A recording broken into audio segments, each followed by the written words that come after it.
which I have a beautiful green tree boa here. That's a python. Yeah.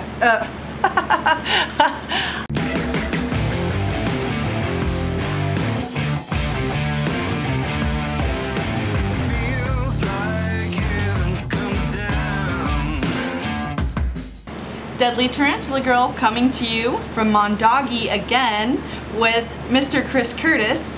Today to talk to you a little bit about the difference between the beautiful green tree python and the emerald tree boa. So tell us some of the difference about these animals. I have a beautiful green tree python here to start off with.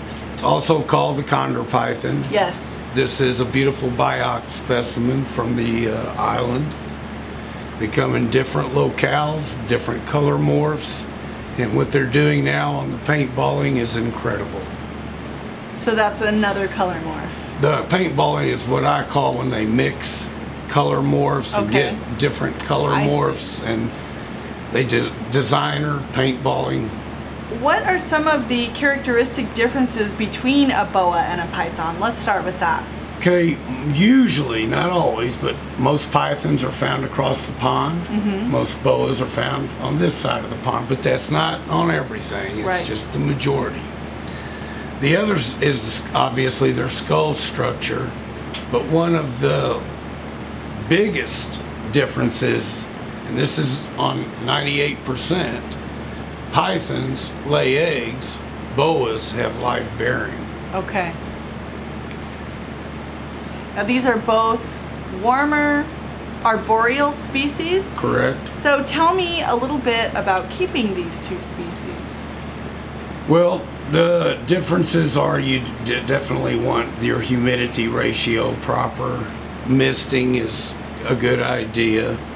I mix on my feed from birds to rodents because these animals obviously catch bats, so that's how they get a lot of the mammals.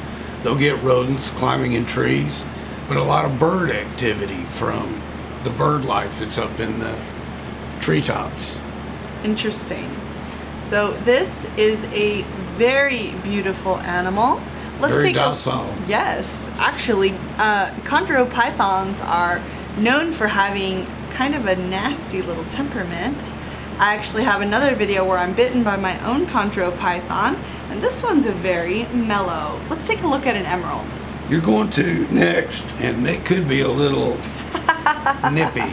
Perfect. Now this is an animal that's often confused for the chondropython, and this is the emerald tree boa.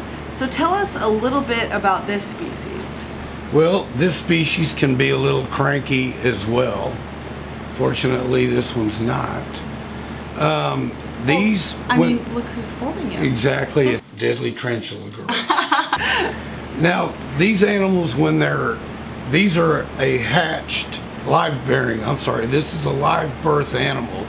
The emerald green is hatched.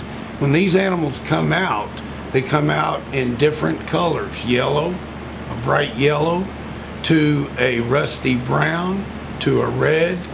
So these particular animals, and some people, herpetologists, speculate that the color when they're either born or hatched dictates how beautiful these specimens will be. These were red specimens, and they've turned out to be gorgeous, beautiful animals. So they said the reds would be, and these are. However, they come in a different color when they're hatched or born, and they go through a metamorphosis where they turn into these beautiful green, emerald green colorations. Again, it's a treetop dweller, lives up in the treetops. I have seen exhibits where there is no glass in the exhibit, just a tree, and these animals stay in the exhibit, and it's an excellent exhibit, and that's what we're going to work on here. Wow. So people they don't move very much, therefore you can experiment with an exhibit like that. Wonderful. Well, thank you for sharing these two incredible arboreal snakes, boa versus python. And I feel so honored that I wasn't bitten today because they are typically very nippy. They can be cranky. Well, these were so beautiful and I was so excited to hold them. Let's see what else we can find.